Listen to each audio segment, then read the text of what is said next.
કેમ છો બધા? મજામાં ને? હવે આપણે ભૌગોલિક દૃષ્ટિએ બજારના પ્રકારોની આપણે ચર્ચા કરતા હતા. 11 કોમર્સ ઇકોનોમિક્સ. હવે અત્યારે આપણે જે ચર્ચા કરી રહ્યા છીએ એને પહેલાં થોડીક વાત કરી લઈએ કે છેલ્લે આપણે એ ડિસ્કસ કરી કે એક જ વસ્તુ સ્થાનિક, પ્રાદેશિક, રાષ્ટ્રીય અને આંતરરાષ્ટ્રીય બજારમાં અસ્તિત્વ ધરાવતી હોય તેવું પણ બની શકે છે. એટલે એક જ એકમ અલગ અલગ સ્થળે પોતાનો વેપાર કરતું હોય, એટલે કે એની વેપારની ક્ષિતિજો વિસ્તરેલી હોય છે અને એટલા માટે તે અલગ અલગ જગ્યાએ જુદી જુદી રીતે અસ્તિત્વમાં આવે છે. બજારોનું આ વર્ગીકરણ છે એ ચુસ્ત એટલે કે જડ નથી. તેમાં ફેરફારને અવકાશ છે. અલગ અલગ રીતે તેમાં જુદી જુદી રીતે ફેરફાર થઈ શકે છે. એટલે એકની એક જ વસ્તુ પ્રાદેશિક બજારની પણ હોય, રાષ્ટ્રીય બજારની પણ હોય અને આંતરરાષ્ટ્રીય બજારની પણ હોય તેવું બની શકે. અને એના માટેનું આપણે શ્રેષ્ઠ એક્ઝામ્પલ્સ લીધું હતું કે અમૂલની ડેરી પ્રોડક્ટ. તો આ બધી બાબતો દર્શાવે છે કે નાશવંત હોવા છતાં પણ ટેકનોલોજી, ઇન્સ્યોરન્સ, બેન્કિંગ આ બધી જે વાણિજ્ય સહાયક સેવાઓ છે એનો ઉપયોગ કરીને બજારમાં એકમો પોતાની ક્ષિતિજો વિસ્તરાવી શકે છે અને વધુને સારું બેનિફિટ થઈ શકે તેવા પ્રકારના એકમો અર્થતંત્રની અંદર અસ્તિત્વ ધરાવે છે. હવે આપણે જોઈશું જથ્થા આધારિત બજાર. જથ્થા આધારિત બજારના બે ભાગ પાડવામાં આવે છે. મુખ્યત્વે બે ભાગ હોય છે, જેમાં એક છે જથ્થાબંધ વેપાર અને બીજો છે છૂટક વેપાર. જથ્થાબંધ વેપાર કોને કહેવાય તેની સમજૂતી આપણે પ્રથમ મેળવીશું. તો જથ્થાબંધ વેપાર એ એક એવું બજાર છે કે જ્યાં મોટા ભાગની વસ્તુઓનું ખરીદ વેચાણ થાય છે અને એ પણ મોટા પ્રમાણમાં. જથ્થાબંધ બજારની અંદર જથ્થાબંધ વેપારી ઉત્પાદક પાસેથી મોટા જથ્થામાં વસ્તુઓ ખરીદે છે અને પછી તે છૂટક વેપારીને તે ચીજવસ્તુઓ વેચે છે. આમ બજારમાં છૂટક વેચાણ કરતાં જે નાના નાના વેપારીઓ છે એ આ જથ્થાબંધ વેપારી પાસેથી ખરીદનાર બને છે અને જથ્થાબંધ વેપારી જે છે એ વેચનાર બને છે. આમ જથ્થાબંધ બજારનો વેપારી ઉત્પાદક અને ગ્રાહક બંનેની વચ્ચે એક કડી સમાન કાર્ય કરે છે. દાખલા તરીકે જથ્થાબંધ અનાજનું બજાર. તો જથ્થાબંધ અનાજનું બજાર હોય એટલે ત્યાં ગુણોની ગુણો અનાજ બધું એના સ્ટોરમાં, વેરહાઉસીસમાં એને ગોઠવીને રાખેલું હોય. ત્યાર પછી તે જુદી જુદી જગ્યાએ જે નાના નાના વેપારીઓ ખરીદી કરવા આવે તેમને તે આપે. તેવી જ રીતે છે કાપડનો વેપારી. દાખલા તરીકે રેડીમેડ ગાર્મેન્ટ્સ અથવા તો સાડીઓ, બરાબર, કોઈ પણ વસ્તુ હોય તો વસ્ત્રની ખરીદી કરવા માટે હોલસેલ જે વેપારી હોય છે એની પાસે મોટા પ્રમાણમાં માલ સામાન હોય છે. એ કંપનીઓ પાસેથી, એકમો પાસેથી ખૂબ જ ઊંચી કિંમતે આવી ચીજવસ્તુઓની ખરીદી કરે છે અને પછી તે નાના નાના છૂટક વેપારીઓને વેચે છે. તો આ ઉત્પાદક પાસેથી માલ સામાન ખરીદીને છૂટક વેપારીઓને વેચવાનું કાર્ય એ જથ્થાબંધ વેપારી કરે છે. 11મા ધોરણના BAની અંદર તમારે જથ્થાબંધ વેપારીની સેવાઓ, સમાજની સેવા, ઉત્પાદકની સેવા, સરકારની સેવા આ બધી બાબતો ડિટેલમાં તમારે અભ્યાસ કરવાનો આવે છે. એટલે ત્યારે તમને આ બધી બાબતોનો સરસ રીતે સમજૂતી મળી જશે. ત્યાર પછી છે છૂટક બજાર. છૂટક બજારમાં વસ્તુઓનું ખરીદ વેચાણ નાના પાયે એટલે કે નાના જથ્થામાં થાય છે, બરાબર. છૂટક બજારની અંદર આપણે જોઈએ કે વેપારીઓ થોડી થોડી ચીજવસ્તુઓ લાવી અને સીધા ગ્રાહકોને વેચે છે.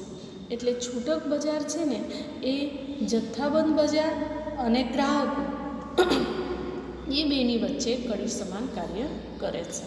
એટલે મહત્ત્વની કડી કહી શકાય. ગ્રાહકો અને જથ્થાબંધ વેપારીઓને જોડતી મહત્ત્વની કડી એટલે છૂટક બજાર. આપણે અત્યારે વેપારીની વાત નથી કરતા, વેપારની વાત કરીએ છીએ, બજારની વાત કરીએ છીએ. તો એ જથ્થાબંધ વેપારી પાસેથી થોડાક જથ્થામાં માલ સામાન, ચીજવસ્તુઓ એ બધાની ખરીદી કરે છે અને વપરાશકર્તાઓ એટલે કે જે ગ્રાહકો છે તેમને સીધી તે નાની નાની સંખ્યામાં ચીજવસ્તુઓ આપે છે. આમ છૂટક બજારના વેપારીઓ વસ્તુઓનું પુનઃ વેચાણ કરે છે. ત્યાં અંડરલાઈન કરજો. શા માટે? એક વખત જથ્થાબંધ વેપારી જે વસ્તુઓ છૂટક બજારની અંદર વેચવામાં આવી એ છૂટક બજારમાંથી પાછી વેપારીઓને જોઈએ. એટલે એકની એક વસ્તુ ફરીથી વેચાણમાં આવે છે અને માટે તે તેનું પુનઃ વેચાણ કરે છે તેમ કહેવાય. ગ્રાહકોને તેઓની જરૂરિયાત પ્રમાણે વસ્તુઓ અને સેવાઓ તે પહોંચાડે છે. હવે જોઈએ હરીફાઈ આધારિત બજાર. તો હરીફાઈ આધારિત બજારનો જે પ્રકાર છે એમાં સામાન્ય રીતે હરીફાઈ આધારિત બજારને ખરીદનારાઓ અથવા વેચનારાઓ એની સંખ્યા કે પ્રમાણને આધારે તેને વર્ગીકૃત કરવામાં આવે છે. તેની પાસે કેટલી મોટી સંખ્યા છે એના આધારે તે નક્કી થતું હોય છે. જેમાં મુખ્યત્વે વસ્તુઓનું બજાર અગત્ય ધરાવે છે. તેમાં પૂર્ણ હરીફાઈ, ઇજારો, ઇજારાયુક્ત હરીફાઈ અને અલ્પ હસ્તક ઇજારો એવા પ્રકારો પાડવામાં આવે છે. હરીફાઈના આધારે બજારના પ્રકારો બે વિભાગમાં વહેંચી દેવામાં આવે છે. એક પૂર્ણ હરીફાઈ અને બીજી અપૂર્ણ હરીફાઈ. તો જુઓ આ ચાર્ટ જે છે એ તમારે બહુ સરસ રીતે વ્યવસ્થિત યાદ કરી નાખવાનો અને ડિટેલમાં તમારે અભ્યાસ કરવાનો નથી આવતો, પરંતુ એ ચાર્ટ તમારે યાદ રાખવાનો. એનાથી MCQ, ટૂંકા પ્રશ્નો એ બધું આમાંથી તમને જવાબો નીકળશે. તો બજારનું જે વર્ગીકરણ છે એમાં આ કયા બજારનું છે? હરીફાઈયુક્ત બજારનું, હરીફાઈ આધારિત બજારનું વર્ગીકરણ. જેમાં હરીફાઈ હોય એટલે તમને ફટાક દઈને તરત જ યાદ આવી જશે પૂર્ણ હરીફાઈ, અપૂર્ણ હરીફાઈ એમ બે ભાગમાં વેચું. હવે પૂર્ણ હરીફાઈ હોય એટલે ત્યાં તો બીજો કોઈ અવકાશ જ નથી, બીજું કોઈ ત્યાં એન્ટર થઈ જ નથી, એટલે કે ત્યાં એન્ટર થઈ શકતું નથી. એમની પૂર્ણ હરીફાઈ એટલી બધી હોય છે કે એના પ્રકારો પાડવા માટે કોઈ અવકાશ જ નથી રહેતો. પણ અપૂર્ણ હરીફાઈ હોય ત્યાં અલગ અલગ પ્રકારના બજારો અસ્તિત્વ ધરાવે છે. તો એક તો છે ઇજારો. તો સૌ પ્રથમ ઇજારો કોને કહેવાય? પછી ઇજારાયુક્ત હરીફાઈ એટલે કે ઇજારો હોય પણ પછી હરીફાઈ પણ હોય. અને ત્રીજું અલ્પહસ્તક ઇજારો એટલે અમુક વ્યક્તિઓના હાથમાં તેને ઉત્પાદન અને વેચાણ હોય. તો આવી રીતે અલગ અલગ ભાગ પાડવામાં આવે છે. તો તેની અંદર અત્યારે આપણે એમાં ડિટેલમાં એનો અભ્યાસ કરવાનો નથી, એટલે સામાન્ય પરિચય લઈ લઈશું. પૂર્ણ હરીફાઈ કોને કહેવાય? તો જ્યાં ગળા કાપ હરીફાઈ હોય એને આપણે પૂર્ણ હરીફાઈ કહીએ. દાખલા તરીકે રિક્ષાવાળા સેવા આપે છે, એક જગ્યાએથી બીજી જગ્યાએ પેસેન્જરને પહોંચાડે છે. તો તમારા માટે એવું જરૂરી નથી કે અમુક જ વ્યક્તિની રિક્ષામાં બેસવું ને આ જ ટાઈમે બેસવું. તમે જે ટાઈમે નીકળો તે ટાઈમે એક કરતાં વધારે રિક્ષાઓ તમને મળી રહેશે. તો એ અહીં જાવ છે. દાખલા તરીકે શાક માર્કેટ. તો એ જ વસ્તુનું ઉદાહરણ લઈને તમે શાકભાજીની ખરીદી કરવા માટે જાઓ છો. તો શાકભાજીની ખરીદી કરવા માટે જાઓ ત્યારે એક સાથે ઘણા બધા વેચનારાઓ બેઠા હોય છે. એમાંથી તમને પસંદ પડે તેવી વ્યક્તિ પાસેથી તમને પસંદ આવે તેવા પ્રકારની શાકભાજીની ખરીદી તમે કરો છો. તો આ પૂર્ણ હરીફાઈ છે. કારણ કે જ્યારે તમે એક વ્યક્તિ પાસેથી તે વસ્તુની ખરીદી કરો છો તો તેવા જ પ્રકારની બધી વસ્તુઓ લઈને બેઠેલી વ્યક્તિ પાસેથી તમે તે વસ્તુ ફરીથી ખરીદવાના નથી. દાખલા તરીકે ટૂથપેસ્ટ. પ્રોવિઝન સ્ટોરની અંદર તમે કોઈ પણ વસ્તુની ખરીદી કરવા માટે જાઓ છો તો ટૂથપેસ્ટની ખરીદી કરો છો. હવે ટૂથપેસ્ટમાં ઘણી બધી પ્રકાર હોય છે. તો દાખલા તરીકે આપણે લઈએ કોલગેટ. ઘણા કોલગેટ એટલે ટૂથપેસ્ટનો પર્યાય બની ગયો છે. એટલે ઘણા ટૂથપેસ્ટને જ કોલગેટ કહીને બોલાવતા હોય છે. પણ તમને ખબર છે કે અસંખ્ય પ્રમાણમાં તમને ટૂથપેસ્ટ મળે છે અલગ અલગ પ્રકારની. ક્લોઝઅપ હોય, ડાબર હોય કે પતંજલિ હોય કે પેપ્સોડેન્ટ હોય, એમ અલગ અલગ પ્રકારની કેટલી બધી ટૂથપેસ્ટ બજારમાં હોય છે. એમાંથી તમે કોઈ પણ એક એકમ ખરીદો છો તો પૂર્ણ હરીફાઈ કહેવાય. આટલી બધી ટૂથપેસ્ટની સ્પર્ધા યોજાય છે, એમાંથી તમે જે ટૂથપેસ્ટ ખરીદો છો, દાખલા તરીકે તમે ક્લોઝઅપ ખરીદો છો તો ક્લોઝઅપ કંપની જીતે છે. બાકીની બધી કંપનીની પ્રોડક્ટ એટલીસ્ટ આપણા પૂરતી, આપણે જે વસ્તુની ખરીદી કરીએ છીએ તેટલા પૂરતી બાકીની પ્રોડક્ટ વેચાતી નથી. તો અપૂર્ણ હરીફાઈ કહેવાય. હવે અપૂર્ણ હરીફાઈની અંદર હરીફાઈ તો ખરી પણ પૂરેપૂરી નહીં, તો એને અપૂર્ણ હરીફાઈ કહેવાય. એમાં પહેલાં લઈએ ઇજારો. તો ઇજારો એટલે કે અહીંયા તો હરીફાઈને કોઈ અવકાશ જ નથી, કારણ કે કોઈ એક જ વ્યક્તિના હાથમાં સંપૂર્ણ કંટ્રોલિંગ હોય તો ઇજારો કહેવાય. અને ઇજારા માટેનું સૌથી સરળ અને યાદ રહી જાય તેવું એક્ઝામ્પલ છે નોટો છાપવાની ટંકશાળ. બરાબર, આપણી જે કરન્સી છે એ છાપવાનું જે કારખાનું છે એને ટંકશાળ કહેવાય.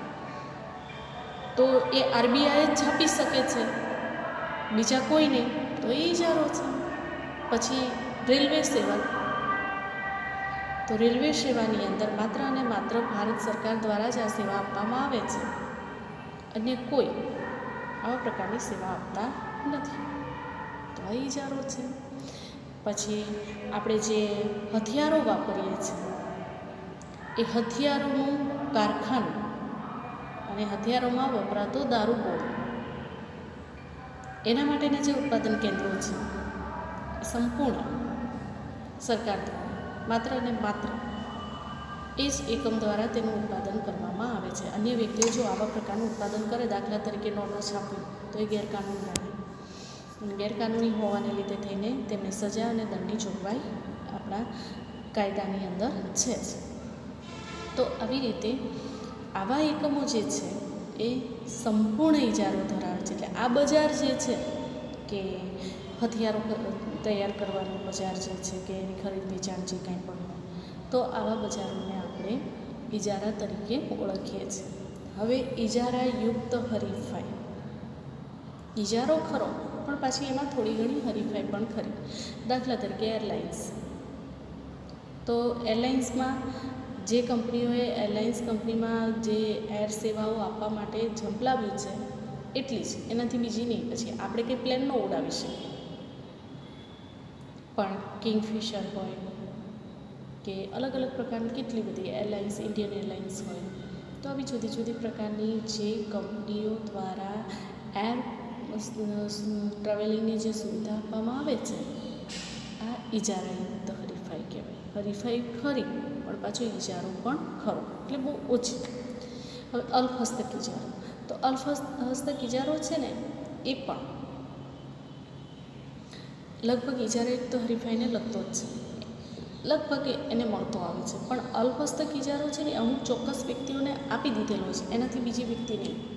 દાખલા તરીકે રોડ રસ્તા બનાવવાનું કામ, તો રોડ રસ્તા બનાવવાનું કામ છે એ ગવર્મેન્ટનું છે, પણ ગવર્મેન્ટ પોતે બનાવવાને બદલે કોન્ટ્રાક્ટરને તે સોંપી દે છે. તો આ ઇજારો છે પણ કેવો, ચોક્કસ વ્યક્તિને જેને સોંપ્યું છે એટલા પૂરતો જ, એ અલ્પહસ્તક ઇજારો છે. હવે લઈએ પૂર્ણ હરીફાઈ. તો પૂર્ણ હરીફાઈની અંદર આ જોવા જઈએ તો હરીફાઈનું એક આદર્શ બજાર છે, કારણ કે એમાં કોઈ પણ એકમ આવા બજારની અંદર દાખલ થઈ શકે છે, પોતાના એકમોની સ્થાપના કરી શકે છે, પોતાની ચીજવસ્તુઓ અને સેવાઓની ખરીદી અને વેચાણ કરી શકે છે, અને જ્યારે મન પડે ત્યારે પાછા એ બજારમાંથી એક્ઝિટ પણ થઈ શકે છે.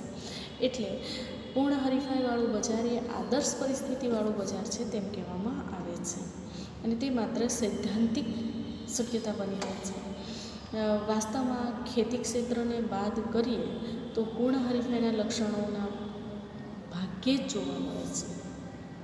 મેં તમને કીધું ને કે એક જ બજાર, એક જ એકમ અનેક પ્રકારના બજારમાં અસ્તિત્વ ધરાવતા હોય છે, અને અત્યારે અર્થતંત્રનો વિકાસ થવાને લીધે થઈને આ શક્યતાઓ આપણને જોવા મળતી હોય છે. આ ખેતી ક્ષેત્રની અંદર આજે પણ પૂર્ણ હરીફાઈ હજી પણ આપણને જોવા મળે છે, કારણ કે પૂર્ણ હરીફાઈવાળા બજારની અંદર તમામ શરતો એક સાથે મોટે ભાગે ક્યારેક જ સંતોષાય છે. તો પૂર્ણ હરીફાઈના જે લક્ષણો છે એ બધા જ એકસાથે બધી જ વખતે લાગુ પડતા નથી.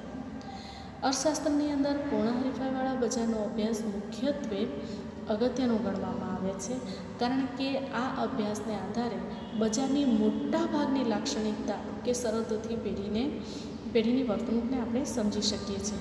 તદુપરાંત તે ઇજારાયુક્ત હરીફાઈ અને અલ્પહસ્તક ઇજારાવાળા બજારોને સમજવા માટે પણ તે આપણને ઉપયોગી સાબિત થાય છે. તો પૂર્ણ હરીફાઈના લક્ષણો જોઈશું. એના માટે લક્ષણો જોતાં પહેલાં તેના અર્થ વિશે થોડીક સમજૂતી મેળવી લઈએ.